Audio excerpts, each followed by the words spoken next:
அப்போ இந்த தேதியை நீங்க கடைபிடிக்கலாங்கிற ஒரு நல்ல எண்ணத்துல தான் உங்களுக்கு இந்த பதிவே, இந்த ஒளிபரப்பே அதுக்காக தான்.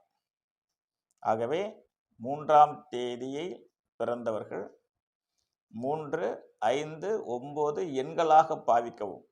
உங்களுக்கு அதிர்ஷ்ட எண்ணா பயன்படுத்திக்கங்க. தேதி வந்துட்டு 3, 12, 21, 30. 5, 14, 23. 9, 18, 27. இதை தேதிகளாக எடுத்துக்கொள்ளுங்கள். ஒவ்வொரு முக்கியமான நிகழ்ச்சிகளுக்கு மட்டும். தினசரி நம்ம பார்த்துக்கிட்டு இருக்கலாம் நிச்சயமா முடியாது.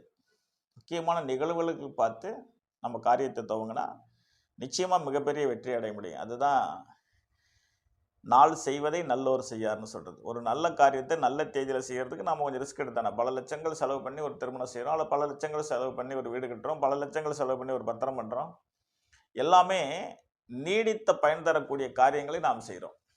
அது ஒரு நல்ல நாள் பார்த்து செஞ்சுட்டோம்னா, அது நீடித்த பலனை தரும் தானே. அந்த அடிப்படையில் தான் இந்த பதிவை எனது அன்பு சகோதர சகோதரிகளுக்கும் பெரியோர்களுக்கும். ஆகவே உங்களுக்கு இந்த தகவல் ஒரு பயனுள்ள தகவலாக இருக்கும் என்று நிச்சயமா நம்புறேன். என் மீது உங்களுக்கு அன்பும் பாசமும் நிச்சயமா உண்டு. அது எனக்கு தெரியும். கடைபிடித்து பாருங்கள். வெற்றி நிச்சயம் கிடைக்கும். நன்றி, வணக்கம். அடுத்த ஒரு முக்கிய பதிவில் உங்களோடு சந்திக்கின்றேன்.